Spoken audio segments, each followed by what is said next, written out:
Ayan, good morning mga kababayan. Ayan, nagluto po tayo ngayon ng tinulang isda at saka prito. Ayan, maaga tayong bumili ng isdang matambaka. So, ito yung niluto ko. Sabaw with mais. Ayan. So, may mga gulay tayo. Tulad ng pichay. Ito yung paano natin. Maulam natin ngayong umaga. Pangalimusan. So, yung iba na abangan nyo po yung katapusan ng paggawa ng railings at makikita nyo po yung buong kagandahan pag natapos na po yung mawabayan. Halos patapos na po talaga yung PB Team House. Kunti na lang talaga mga kababayan, matatapos na po this week yata. Tapos na natin to dito, mga ano na lang, yung mga matitira. So, kunti na lang.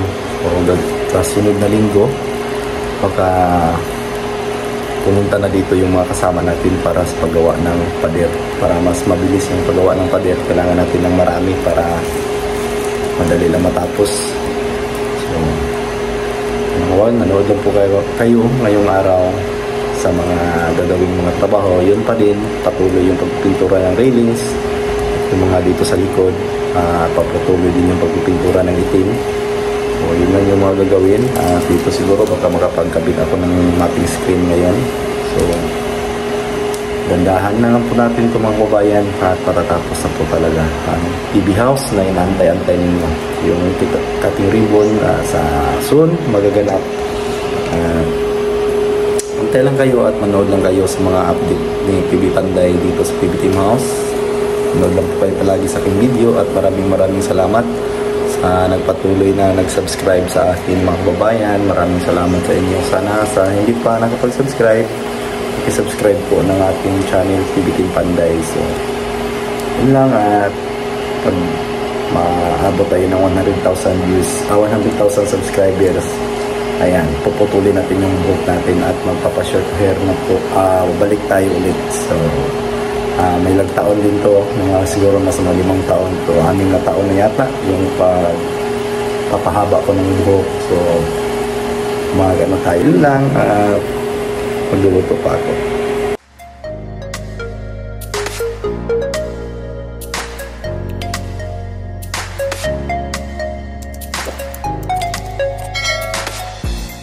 Ayan si Uncle Alex nagpatuloy rin sa paggawa na railings. Ayan, ginawang kahoy na ulit.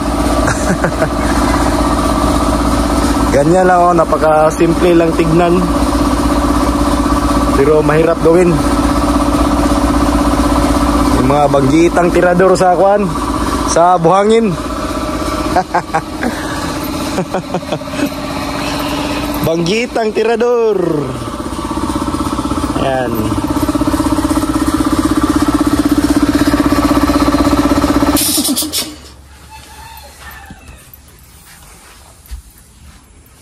Ano, papapunas-punas lang.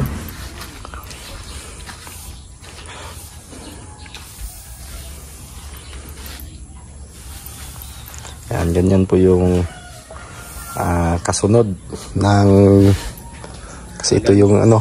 Ang galing ng kamay ni tatay. Ito yung kasunod. Ayan, tapos na pong lagyan ng background. So, kulay, saan yung kulay ni? Yellow? Alanganin, may pagka-yellow. Ha? So, i-color ani? Yellow na. Yellow? Pero alanganin? Rosina. Rosina color. Beads. Ha? Beads. Beads?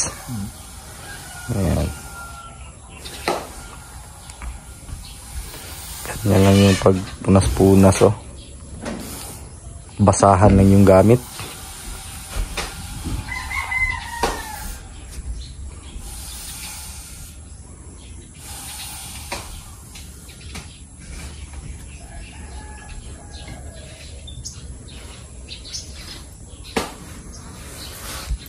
Rosina. Kuha na lang, top coat na lang. Ay, color pa. Ugma, top coat na. Color.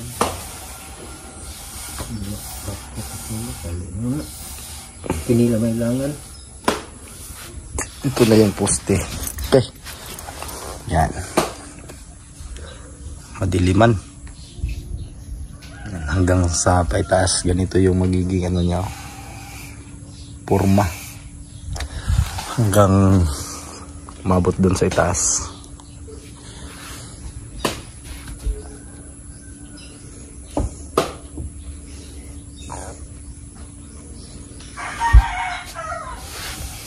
Ang galing mong sumayaw. Ang kulo, parang naglalaro lang ba? Ang gaan ng mga kamay, mga veterans move or Vietnam veterans.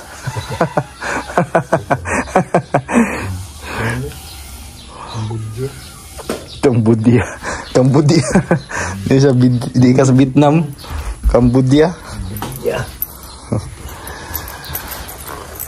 Ang galing. Mga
So yan na po yung mga ginawa ng ating pintor mga kababayan, sa mga kababayan natin na gusto nang makita ang katapusan ng railings.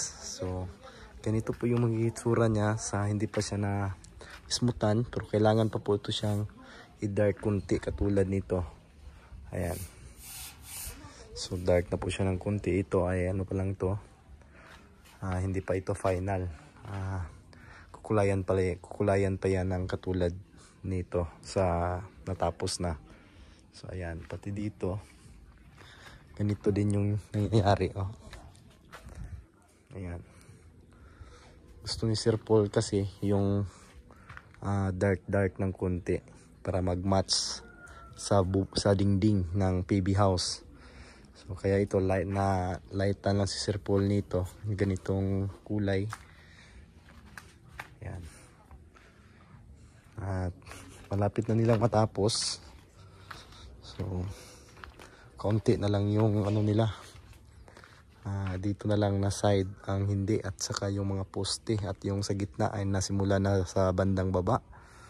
So, ano talaga itong mga babayan, hindi madali na gawin. Maraming mga proseso na sundin. So kaya natagalan yung mga pintor natin kasi nga sa sobrang ano nito, matrabaho. Ayan, yan na po yung poste mga babayan. So parang may ano talaga siya, yung tawag namin ito ay isbuko. Parang totoong ano talaga yung sanga. So sanga na pinutulan. Ayan, hanggang pataas yan. Ang nagawa ko naman ito, pinakita ko na to kahapon sa ating vlog. So ang ginawa ko naman ngayon ay dito. At nilagyan natin ng screen, mapping screen, kasi ito po yung gusto ni Sir Paul. Maging ganito lang para kung sakaling may mga package, mga balikbayan boxes na malagay dito ay hindi mainit at hindi magmo-moist dito kasi may pagdaanan ng mga hangin. So ano po ito, napakatibay po nito kasi na-welding natin ng maayos para hindi basta-basta na matanggal. So ang plano lang ni Sir Paul, pag may plano po siya dito na takpan kung sakaling umuulan, yung parang nirolyo lang po siya, tapos pwedeng mahila pababa para yung tubig ulan ay hindi makapasok dito sa loob. Kung baga may sa Bisaya pa sa libo, sabay sa hangin yung ulan, takpan daw niya dito, may pangtatakip siya dito. So ito na lang po yung gagawin dito. At yung mga pintura dito, yun na lang, at pader, yung ulit-ulit kong sinasabi. So matatapos na po tayo mga kababayan sa PB house. So, yung canopy, at sila yung pintor, baka ngayong Sabado, ano pa kasi ngayon, Huwebes pa, may 2 araw pang natitira. So ito, ano na lang to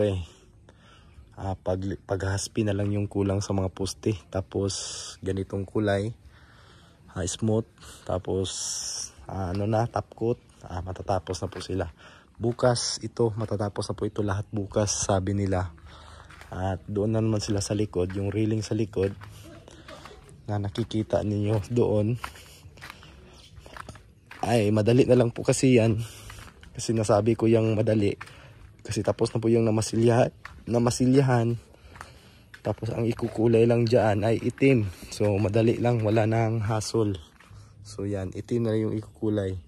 So dito maglalagay tayo ng canopy dyan, pero yung bubong niya is polycarbonate, para pag umuulan ay yung tubig ulan hindi din papasok, hindi tatama doon sa pinto, kasi yung pinto ay naayos na po ito at malinis na ang pinto at napakintab na. Kasi kapag laging nauulanan yan, masisira yung pintura niyan, yung varnish. Kaya sabi ni Sir Paul maglagay ng bubong dyan. Puro yung gagamitin is polycarbonate para hindi maliwanag lang sa ilalim.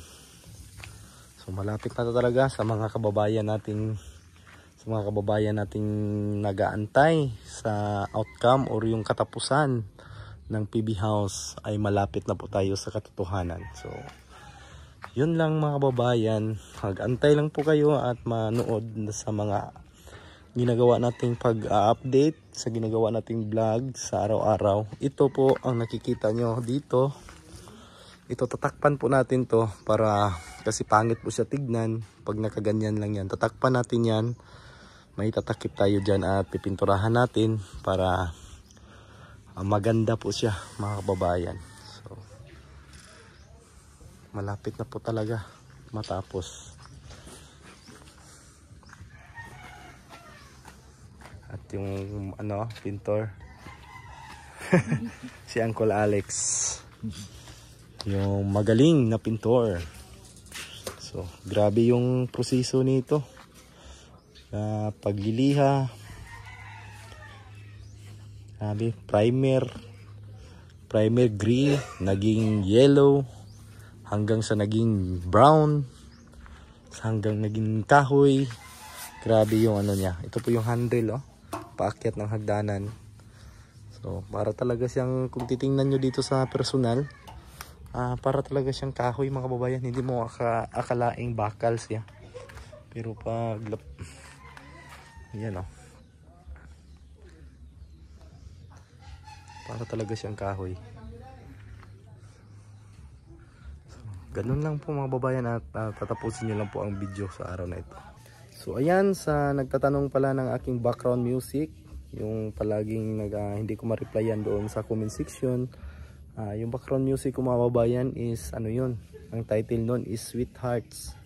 Ayan, Sweethearts po ang title. Hanapin nyo lang po sa studio music, doon. At makikita niyo po doon sa yung Sweethearts. Yun po yung title ng ating background music na simula noon hanggang ngayon ay ginagamit pa rin natin pang background. So kasi maraming mga viewers nating nagkagusto doon, kaya yun palaging ginagamit ko, kasi hindi man ako basta-basta gumagamit ng mga background music, kasi nga iniwasan natin yung makapiright po tayo. So yun lang mga babayan, at patuloy ako sa paggawa ngayong hapon kasi tapos na po kaming nananghalian, trabaho ulit. At sila Sir Paul ay nandun din sa misyon. Araw-araw po silang nandun sa misyon mga kababayan, naghahatid ng tulong sa ating mga kababayan na mga nandun sa kabundukan, kababayan natin mga lumad. So doon sila Sir Paul ngayon sa kabundukan. So ayan, gagawa na po tayo mga kababayan kasi nga oras na po sa pagtrabaho. Ayan, magandang hapon mga kababayan, maayong adlaw sa inyong tanan. Ayan, sa itong mga viewers, solid viewers, magandang araw. Sa itong mga Bisaya diha, maayong adlaw ninyo again. So ito na yung kaganapan, ito na yung nangyayari, pero hindi pa yan natapos kasi tulad ng sinabi ko kanina na kagaya ng doon yung magiging kulay. So hindi na natapos kasi naubusan po ng lacquer thinner. So bukas nabili na yon nila Sir Paul. Ngayon mabibili na nila ngayon. So bukas patuloy dito sa pag color na po siya, para kukuluran siya ng kunti para magiging ganito yung kulay. So ang pagtimpla nito ay hindi basta-basta, kailangan din na alam mo. Kasi kung bago ka lang, hindi mo talaga makuha. Kagaya nito, nauna dito, tapos nahuli dito. Tapos yung pagtitimpla, kailangan ganito din yung makukuha mong timpla. Mapalusot or na kulay. Mapalabas mo na kulay. So, yan na. At ang kulang is yung puste. So, nasimula na yung dalawa. At ito ay sobra sa kalahati na. So bukas sabi nila matatapos na po ito dito. So yon ang kagandahan ng ating railings. Grabe, napakaganda ng ating railings ng PB House mga kababayan. Sulit yung paggagawa pero medyo may kamahalan po ang pagpipintura nito. Ayan, kasi hindi po ordinaryong ano lang po ito. Talent po talaga. Kung baga skill ng isang pintor ang ganito, dahil hindi lahat ng pintor ay marunong sa ganitong paghahaspi. So aminin man natin o hindi, basta sa lahat ng mga pintor na manonood nito ay hindi talaga nakakaalam nito. So maliban lang dyan sa manonood na magaling din, ayan, except sa inyo, pero kadalasan hindi talaga nila alam ang ganyan. So ating screen or anong tawag nito sa inyo. So pahuli natin itong piturahan kasi nandito yung asiminto. Nandito na side ng pahuli natin, pero ang dito pwede na to hanggang doon. So may nakikita pa tayong ano doon, tatakpan natin bukas yan. So nakatambak pa ang mga siminto dito na gagamitin natin para sa pader, pero kulang pa po ito. May darating pa, hindi pa sila nag-deliver kasi ngayon. Yan po yung ginawa natin. So yung ayan o, kailangan nasa tamang libil. Pati dito, ayan, nakalibil din yan. Ito po para sa pinto. Ito papalitadahan ko to bukas para magiging pantay dito. Nakahulog po siya. At itong mga kawang na ito, tatapunan natin to ng halo. Pati dito. Ito po yung gagawin natin bukas.